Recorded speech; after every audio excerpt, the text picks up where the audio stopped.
네, 오늘은 데살로니가전서 8번째 시간 신자는 죽음을 슬퍼해서는 안 되나요? 라는 제목으로 말씀을 전하겠습니다. 전도서 7장 2절에서 솔로몬은 초상집에 가는 것이 잔치집에 가는 것보다 나으니 모든 사람의 끝이 이와 같이 됨이라. 산자는 이것을 그의 마음에 둘지어다. 그렇게 얘기를 했습니다. 여러분, 여기 보면 초상집과 잔치집이 비교가 되는데 히브리인들은 이 댓구를 통해서 강조를 많이 했어요. 초상집과 잔치집, 우리가 경조사라고 그렇게 얘기하지 않습니까? 여러분들은 초상집에 가기를 좋아하십니까? 잔치집에 가기를 좋아하십니까? 대부분 잔치집에 가기를 좋아하는데 지혜의 왕 솔로몬은 초상집에 가기를 좋아해야 된다는 것입니다. 이유가 무엇이냐? 이 초상집이라는 것은 죽음을 말하는 것이고 내가 언젠가는 죽을 수밖에 없는 존재라는 것을 늘 인식하는 것이 참된 지혜다라는 것을 말씀을 하고 있습니다. 정말 진짜 그렇지 않습니까? 우리 교회는 이렇게 성도들이 늘어감에 따라서 장례식이 점점 많아지는데 좀 아쉬운 것은 참석자들은 점점 줄어드는 것 같아요. 여러 가지 사회적인 요건도 있습니다만 여러분 장례식에 자주 가셔야 돼요. 결혼식도 가셔야 되겠지만 장례식에 자주 가야 됩니다. 장례식에 가면 어떤 유익이 있습니까? 저는 어제도 장례 예배를 인도하고 왔는데 장례식에 가면 겸손해져요. 내가 교만할 게 없구나. 또 장례식에 가면 인생이 무엇인가를 깨닫는 거예요. 참 인생이 너무나도 헛된 것이구나라는 솔로몬의 그 말이 이해가 됩니다. 이 장례식의 유익이 참 많은 것 같습니다. 죽음이라는 것은 굉장히 가까이 있어요. 여러분, 죽음이 멀리 있는 게 아니에요. 죽음이 여러분 바로 옆에 있다니까요. 제가 이렇게 얘기하니까 기분 나쁘게 보시는 분들 있는데 제가 한 가지 얘기를 하겠습니다. 저와 여러분의 관계도 사실은 죽음의 관계가 될 수가 있는 거죠. 무슨 말이냐? 둘 중에 하나입니다. 제가 여러분의 장례식에 가든지 아니면 여러분이 제 장례식에 오든지. 무슨 말인지 이분들은 모르시네. 둘 중에 하나입니다. 제가 여러분의 장례식에 오기를 원하십니까? 여러분이 제 장례식에 오기를 원하십니까? 어떤 걸 원하십니까? 옆에 있는 분에게 한번 물어보세요. 한번 물어보시면 좋겠어요. 자, 당신이 내 장례식에 먼저 올 것 같습니까? 내가 당신의 장례식에 먼저 올 것 같습니까? 한번 물어보세요. 그건 모르는 거예요. 모르는 거지만 죽음은 가까이 있는 것이죠. 데살로니가 교인들이 살았던 1세기는 기대 수명이 한 30살이었다고 그래요. 자연히 데살로니가 교회 교인들도 빈번한 죽음 가운데서 처해 있었는데 그들에게 오늘 바울이 뭐라고 말합니까? 우리 13절 말씀을 같이 한번 읽겠습니다. 자, 13절입니다. 시작.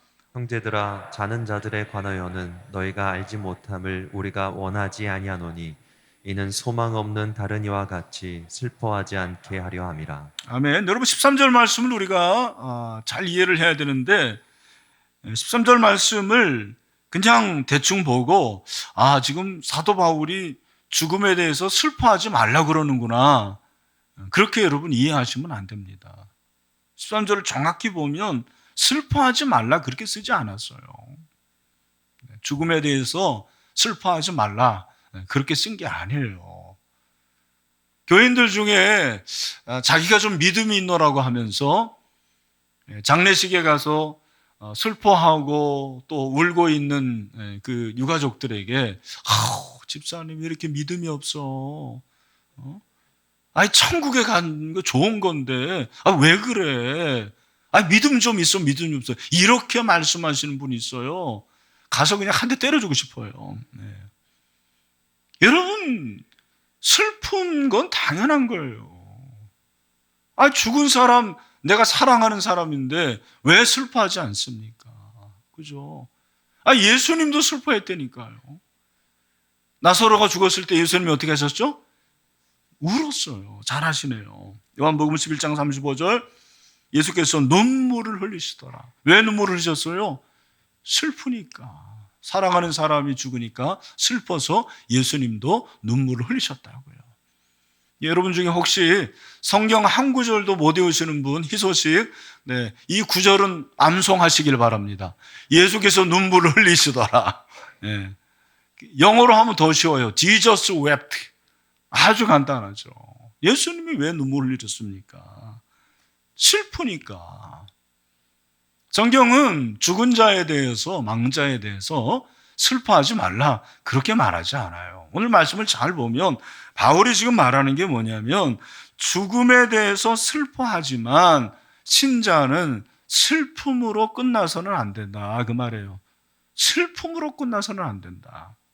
뿐만 아니라 오늘 이 말씀 무엇입니까? 이와 같이 슬퍼하지 않게 하려 함이라 슬퍼하지 않는 이유를 잘 알라라는 거예요. 슬퍼하지 말라 그 말이 아니고 너희들이 죽은 자에 대해서 슬퍼하지 말아야 될 이유를 좀 잘 알아라 그 말이죠. 그렇지 않습니까? 공부해라. 그것도 중요하지만 공부할 이유가 뭔지를 가르쳐주면 더 효과적인 거예요.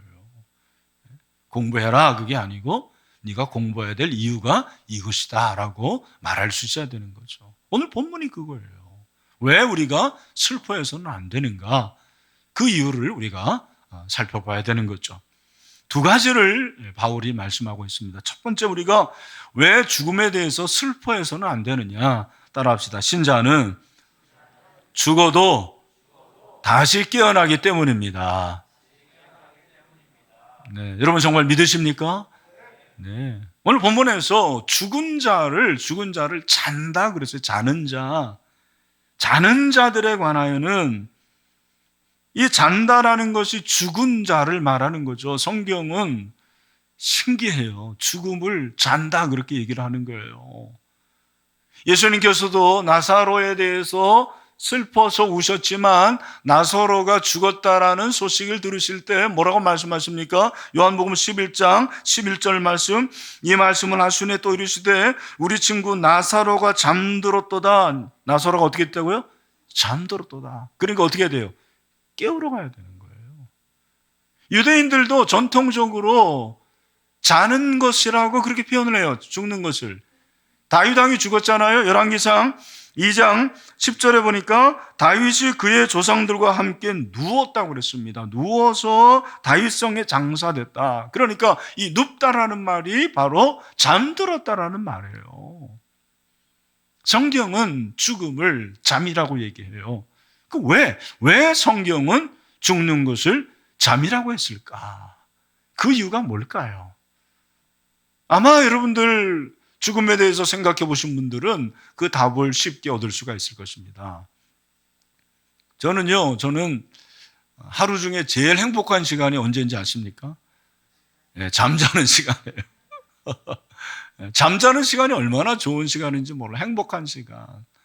저는 그냥 잠자리에 들지 않고요. 물론 뭐 기도도 하지만 제가 한마디 하고 잡니다. 뭔지 아십니까? 하나님, 제일 행복한 시간입니다. 그렇게 하고 잠자리에 듭니다. 어떨 때는 크게 얘기해요. 하나님, 정말 행복한 시간입니다. 우리 식구들이 다 알아요. 아, 아빠 지금 잠자리 들었구나. 여러분 행복하지 않습니까? 그죠? 잠자는 것처럼 행복한 게 없어요. 오죽하면 교회 와서도 잠자려고 그러잖아요. 행복하니까. 네. 근데 여러분 생각해 보십시오. 만약에 내가 잠자리에 들었는데 깨어나지 못하는 것을 알았다고 그러면은 잠자는 게 행복할까요? 아니요. 전혀 행복하지 않는 거죠. 내가 잠자는 게 행복한 건 다음날 깰 수 있기 때문이라는 거죠. 일어날 수 있기 때문이라는 거죠. 왜 우리가 슬퍼해서는 안 되는가? 여러분, 죽음이 참 슬픈 일이죠. 하지만 성경이 죽음을 잠이라고 하는 것은 우리가 잠자지만 다시 깨어나기 때문입니다. 깨어난다라는 거예요. 일어날 수가 있습니다. 그것이 언제입니까? 바로 예수님의 재림이죠. 예수님이 재림하실 때 우리가 부활하는 것입니다. 그러니까 성경이 죽음을 잔다고 표현한 것은 우리가 죽지만 다시 깬다, 일어난다라는 것이요, 죽은 부활의 생명으로 깨어나야 될 잠입니다. 다시 한번, 죽음이라는 것은 부활의 생명으로 깨어날 잠이라는 거죠. 여러분, 여러분의 사랑하는 사람이 지금 죽었습니까? 언젠가 그때가 주님의 재림 때 다시 깨어날 것을 믿으시기를 바랍니다. 나도 여러분도 언젠가는 죽을 거예요.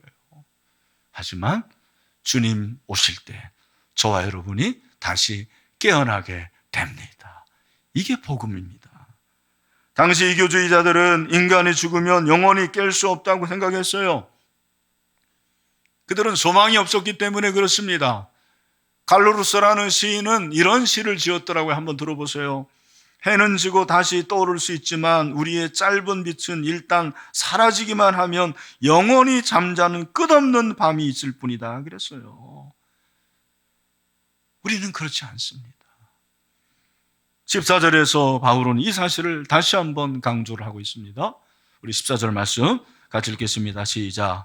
우리가 예수께서 죽으셨다가 다시 살아나심을 믿을진대 이와 같이 예수 안에서 자는 자들도 하나님이 그와 함께 데리고 오시리라. 아멘. 여러분, 우리가 죽지만 다시 깰 수 있는 것을 믿는 것은 무엇에 기인합니까? 오늘 본문에 보니까 예수께서 죽으셨다가 다시 살아나심을 믿을진대 그랬어요. 여러분, 예수님이 죽으셨다가 3일 만에 부활하신 거, 다시 살으심을 믿으십니까? 그러면 나도 내가 사랑하는 그 사람도 죽었지만 다시 살아나고 부활할 것을 믿습니다. 그걸 말하고 있는 것입니다.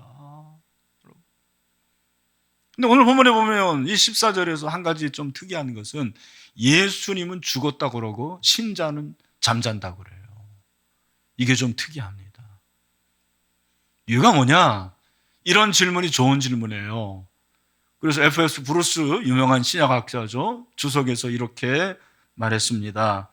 그리스도의 죽음을 강조하기 위함이다. 이게 무슨 말일까? 그리스도의 죽음을 강조한다. 여러분, 우리가 죽었다가 깰 수 있는 것은 내가 믿음이 좋아서죠? 내가 신앙이 좋아서죠? 아니라는 거예요.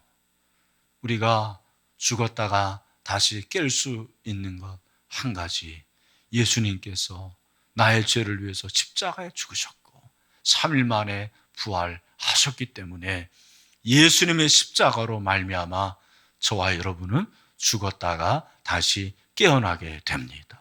그걸 말해주고 있습니다. 십자가를 강조하고 있습니다. 그러니까 죽음은 예수님의 십자가가 없이는 아무것도 아니라는 거예요. 이 예수님의 십자가가 있기 때문에 내가 사랑하는 남편, 내가 사랑하는 부모님 먼저 죽었지만 다시 깨어나고 부활하는 그날이 오게 된다는 것을 말씀하고 있는 것이죠. 오늘 우리 사랑하는 형제 자매 여러분, 가정에서 예배드린 여러분들도 우리가 죽음에 대해서 슬퍼할 수 있어요. 그러나 슬퍼할 수 없는 이유도 알아야 됩니다. 다른 것이 아니고 예수 그리스도의 십자가로 말미암아 저와 여러분이 죽었다가 다시 깰 수 있기 때문입니다. 여러분, 이 복음이 여러분의 복음이 되시기를 주님의 이름으로 축원합니다. 또 한 가지는 무엇입니까? 왜 우리가 슬프지만 슬픔으로 끝나서는 안 되고 슬픔의 이유를 알아야 되느냐?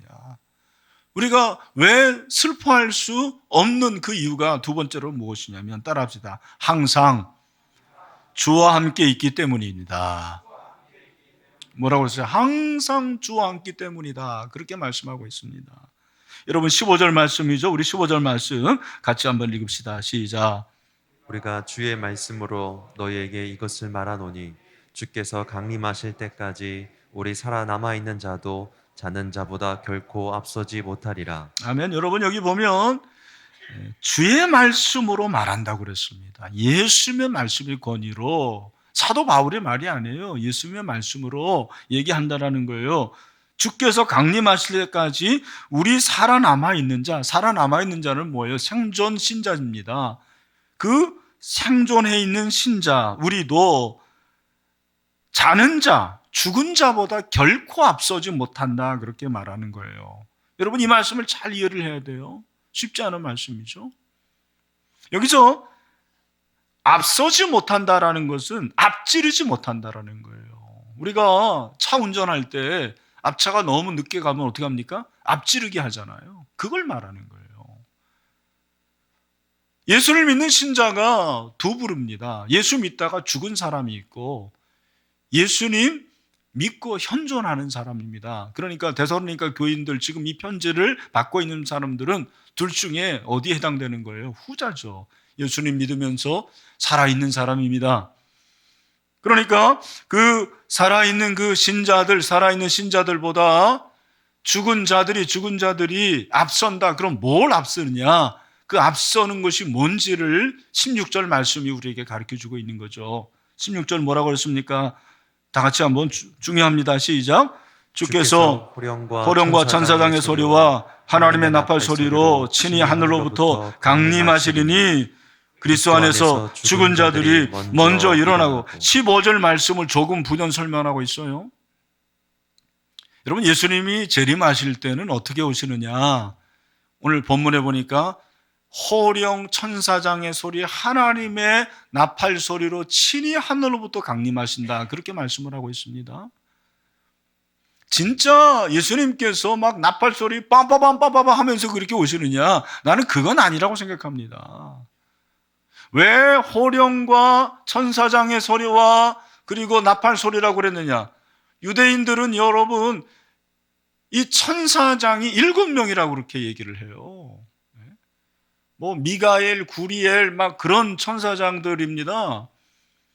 근데 이게 뭐냐? 이 세 가지는 구분이 잘 안 되는데 공통점이 뭡니까? 아주 강력하다라는 거예요. 나팔 소리, 천사장의 소리, 그리고 호령 소리, 아주 큰 소리죠. 그 큰 소리로 더불어서 예수님이 재림을 하시는 거예요. 여러분, 그래야 되지 않겠습니까? 만약에 예수님이 이렇게 안 오시면 그냥 국지적으로 오시는 것밖에 안 돼요. 그러면 우리 대한민국 사람들만 보면 안 되죠. 예수님이 재림하실 때 미국 사람들도 볼 수 있어야 되고 저 아프리카에 있는 사람들도 볼 수 있어야 돼요. 그러니까 이건 초자연적인 역사를 말하는 거예요. 그렇게 예수님께서 강림하신다, 강력한 이미지를 가지고 오신다는 거예요. 그렇게 오실 때 제일 먼저 누가 일어난다고 그랬습니까? 그리스도 안에서 죽은 자들, 예수 믿고 죽은 우리 믿음의 선배들, 그런 사람들이 먼저 일어난다. 여기 일어나는 것은 벌떡 일어나는 게 아니에요. 여기서 일어난다라는 것은 원어적으로 말하면 살아난다, 그 말이에요. 살아날 것을 얘기를 하고 있는 것이죠. 왜 사도 바울이 이 얘기했을까요? 데살로니가 교인들 중에서 어떤 생각을 가진 사람들이 있었냐면, 이 사람들이 믿음이 좋았잖아요. 지금까지 우리가 살펴본 대로 믿음이 좋았는데, 우리는 믿음이 좋아서 예수님이 금방 재림하실 텐데, 그렇게 재림하시면 살아서 예수님의 영광을 보면은 얼마나 좋습니까? 그런데 같이 신앙생활 하다가 먼저 죽은 그 김 집사님, 그 이장로님은 그 주님의 재림에 동참을 못한다고 생각을 한 거예요.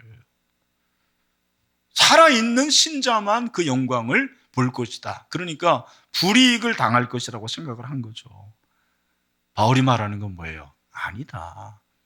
오히려 예수님 잘 믿다가 죽은 자들이 먼저 살아난다, 그렇게 말씀하고 있습니다. 이 살아나는 거, 이것이 바로 부활이죠. 이것은 육체의 부활입니다. 참, 여러분, 우리가 몸이 썩는데 그 썩은 몸이 다시 살아나서 영혼과 결합해가지고 부활체가 되는 거죠. 그 부활체가 되어서 예수님이 다시 오시는 것을 영접하는 거죠. 그걸 우리에게 말씀을 하시는 것입니다. 어떻게 이것이 가능합니까? 오늘 본문에서 중요한 것이 16절 마지막 절에 보니까 그리스도 안에서 그렇게 얘기하고 있어요. 그리스도 안에서. 그리스도와의 연합을 말하는 것입니다. 예수님께서도 이걸 이미 말씀하셨죠. 요한복음 11장 25절 말씀 뭐라고 그랬습니까? 다 같이 시작. 예수께서 이르시되 나는 부활이요 생명이니 나를 믿는 자는 죽어도 살겠고. 여러분 믿습니까? 예수님 안에서 우리는 다시 살게 될 줄로 믿습니다. 그래서 그리스도 안에서 죽은 자들이 다시 살아난다라는 것입니다. 이것은 놀라운 변화를 말하는 거예요. 예수님의 재림, 그것을 파루시아 그렇게 얘기해요, 헬라어로. 다음 주에 제가 얘기하겠습니다. 파루시아라는 단어가 참 중요한 단어예요. 그 예수님의 재림 때 어떤 현상이 일어나냐면 우리와 함께 신앙생활 잘하다가 죽은 아버지, 어머니, 그 장로님이 다시 살아난다는 거, 변화가 된다는 것을 말하는 것입니다. 그러면 그 죽은 신자가 부활해서 천국에 가게 되는데 그 과정이 굉장히 복잡합니다, 여러분. 굉장히 복잡해요. 오늘 이 시간에 그걸 다 말씀드릴 수가 없어요. 근데 중요한 것은 그렇게 부활한 그들이 어떻게 되는 거예요? 천년왕국에서 왕노릇하고 그리고 백보자 심판에서 마지막 심판을 받아요. 그리고 신천지, 새하늘로 가서, 여러분 신천지가 좋은 단어라니까요. 저 이만희가 써서 그렇지 진짜 좋은 단어예요. 여러분 신천지에 갈 거예요, 안 갈 거예요? 대답을 잘 하시길 바랍니다. 이만희가 있는 신천지에 가면 안 되고 여러분 예수님이 계신 신천지로 가시길 바랍니다. 그러니까 신천지에 가는 건 뭐냐면 오늘 그걸 여러분이 아셔야 되는데 우리가 왜 슬퍼해서는 안 되냐면 여러분 우리가 가는 신천지는 어떤 곳이냐, 그 신천지는 무슨 뭐 황금길 그리고 12 생명나무 진주문, 그건 다 인간이 이해하도록 만든 거예요. 그렇게 좋다. 비유죠, 비유. 근데 여러분 천국을 한마디로 말하면 뭐냐? 따라합시다. 천국은 주님과 항상 있는 곳이다. 여러분 믿으십니까? 그게 천국이에요. 그게 천국. 그러니까 그 죽은 자들이 일어나서 천국에 가는데 그 천국이 바로 예수님과 함께 있는 곳이죠. 17절 하반절, 우리가 항상 주와 함께 있으리라. 여러분 우리가 세상에 살면서 항상 주와 함께 있나요? 주님은 항상 우리와 함께 하지만 우리는 그렇게 살지 못합니다. 내 마음대로 살아가고 내 일 하느라고 바빠요. 주님은 관심도 없어요. 근데 천국은 그런 거 다 안 하는데 먹고 살 일 걱정 안 해도 됩니다. 우리 사랑하는 주부들 설거지 안 해도 돼요. 학생들 공부 안 해도 돼요. 영원히 주님과 함께 있으면서 예배하고 찬송하는 것, 그것이 바로 천국인 줄로 믿습니다. 그러니까 행복해요, 행복 안 해요? 행복하죠. 여러분 이 천국을 하나님께서 우리에게 선물로 주셨습니다. 그러니까 그 죽음에 대해서 슬퍼하지만 슬퍼하지 않아야 된다. 슬퍼만 해서는 안 된다는 이유를 말씀하시는 거죠. 여러분 고린도후서 5장 8절에 보니까 뭐라고 그랬냐면, 우리 고린도후서 5장 8절 말씀 다 같이 한번 크게 읽읍시다. 시작. 우리가 담대하여 원하는 바는 차라리 몸을 떠나 주와 함께 있는 그것이라. 여기 몸을 떠나는 게 바로 죽음이잖아요. 그죠? 그 죽음 이후에 우리가 가는 곳이 천국인데 그 천국은 어떤 곳입니까? 주와 함께 있는 것. 여러분 그 주와 함께 있는 천국이 여러분에게, 저에게 주신 선물인 줄로 믿습니다. 할렐루야. 그렇다면 지상에 남아있는 사람은 어떻게 되는 거예요? 현존의 성도들은 어떻게 되는 거예요? 죽은 자들이 먼저 일어나고 그 다음에 누가 일어나는 거예요? 살아있는 자. 그러면 자, 여러분 제가 질문해 볼까요? 살아있는 자는 부활할 필요가 있어요, 없어요? 네.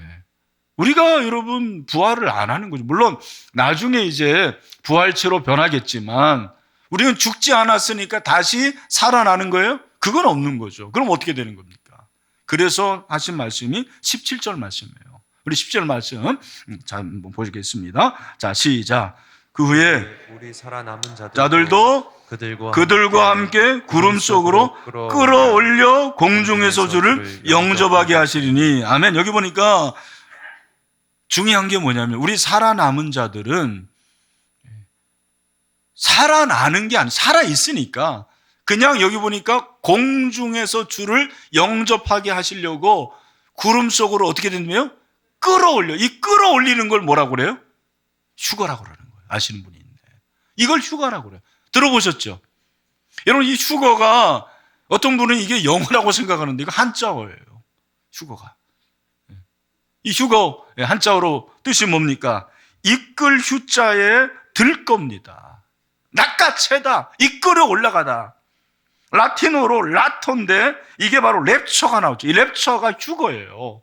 이 휴거는 뭐냐면 살아있는 신자가 다른 차원으로 올라가는 게 휴거예요. 제가 청소년 때, 청년 때죠. 그때 그 즈음에 우리나라에 이 휴거라는 책이 아주 유행한 적이 있어요. 여러분 읽어보셨나요? 읽어보신 분 있을 거예요. 제가 어린 나이에 그거 읽으면서 너무 황홀하더라고요. 이야, 이런 세계가 있구나. 근데 두려워요. 왜? 나 휴거 안 되면 어떡하지? 휴거 안 되는 사람 어떻게 되죠?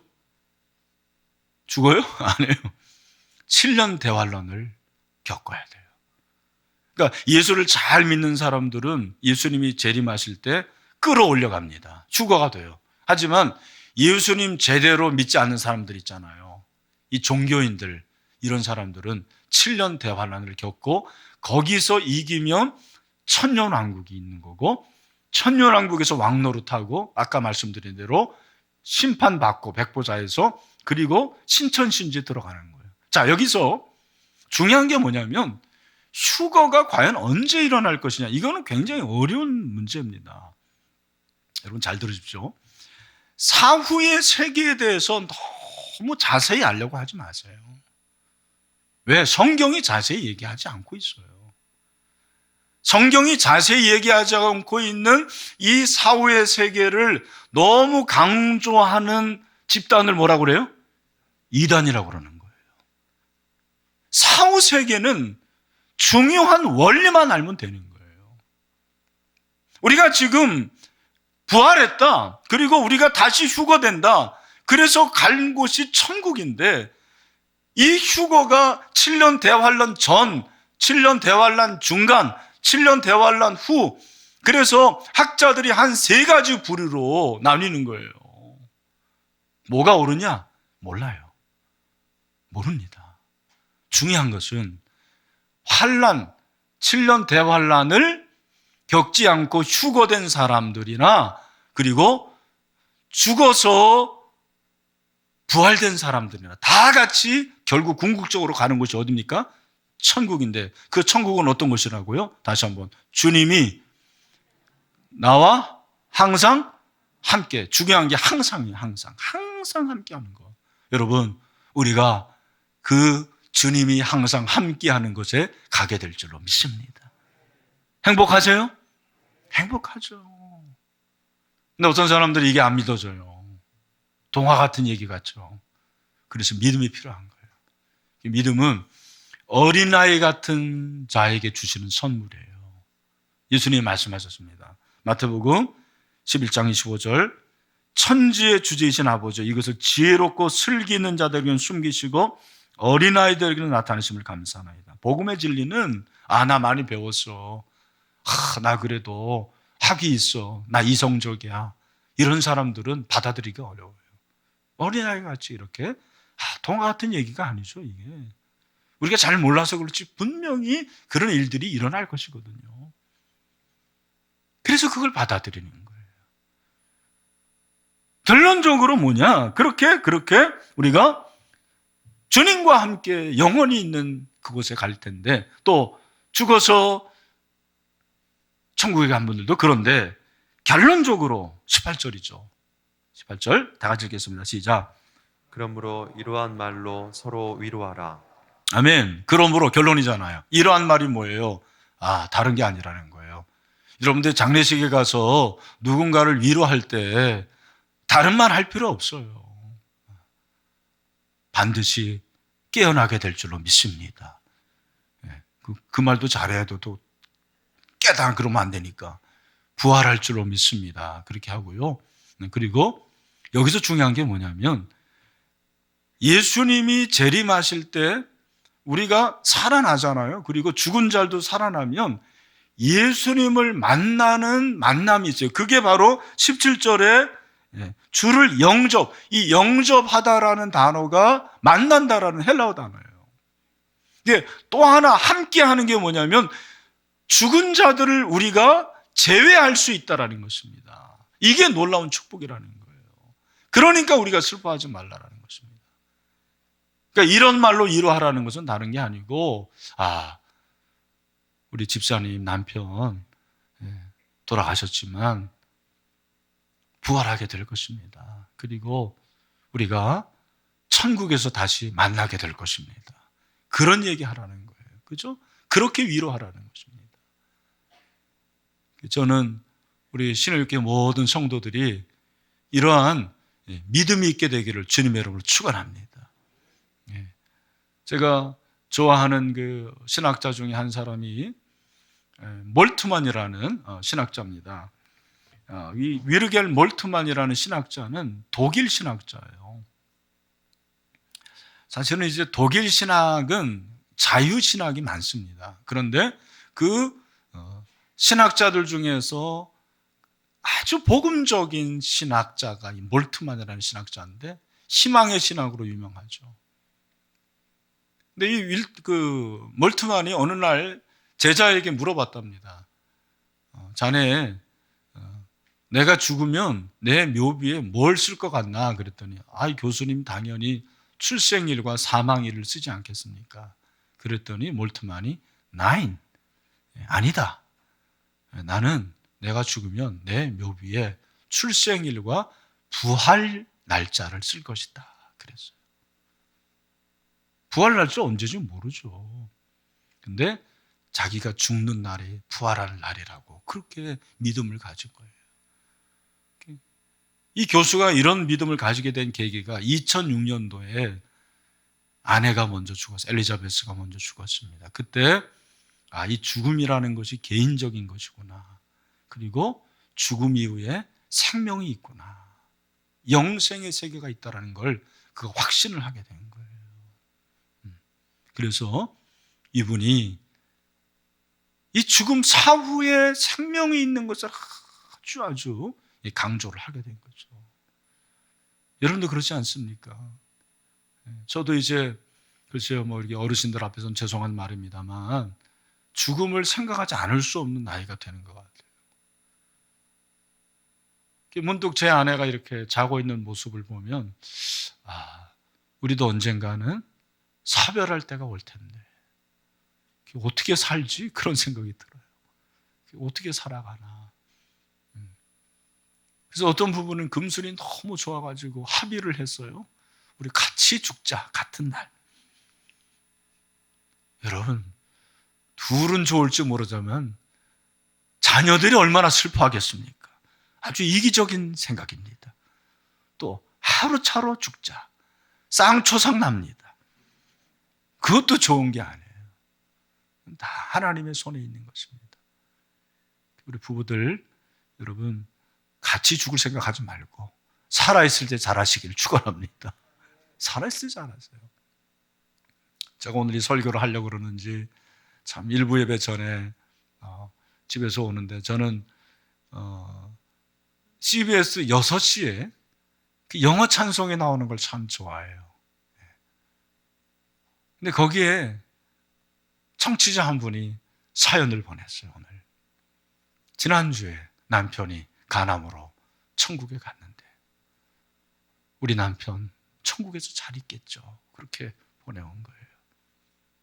아나운서가 그러며 천국에서 평안이 있을 것입니다. 한마디 더 붙였어요. 따뜻한 천국에서 평안이 있을 것입니다. 그게 너무 마음이 와닿더라고요. 우리 여기 사랑하는 우리 성도님 중에서 아마 남편이 먼저 돌아가시고 또 뭐 아내가 먼저 돌아가신 분도 있고 부모님이 돌아가시고 심지어는 자녀가 먼저 세상을 떠난 분도 있을 거예요. 여러분, 반드시 깰 그날이 올 것입니다. 따뜻한 곳에 계세요. 지금 좋은 곳이 아니에요. 사실은 세상 사람들은 좋은 곳이라고 그러는데 주님이 함께 계시는 곳이에요. 그곳에 계시는 거예요. 이렇게 말씀을 맺습니다. 오늘 설교 제목이 뭐죠? 신자는 죽음을 슬퍼해서는 안 되나요? 슬퍼할 수 있어요, 없어요? 있어요. 근데 뭐가 중요하다? 슬퍼하지 않을 이유. 예. 우리가 슬퍼만 해서는 안 된다는 거예요. 슬퍼할 수 있지만 슬퍼하지 않을 이유를 바로 알아야 돼요. 그게 뭡니까? 반드시 자다가 언제가 온다? 깰 때가 온다. 그리고 우리 죽은 사랑하는 그분이 가 계신 곳은 천국입니다. 그것이 어떤 곳이라고요? 주님과 함께 있는 것. 여러분, 이 믿음을 갖고 믿음으로 승리할 수 있는 저와 여러분이 다 될 수 있게 되기를 주님의 이름으로 축원합니다.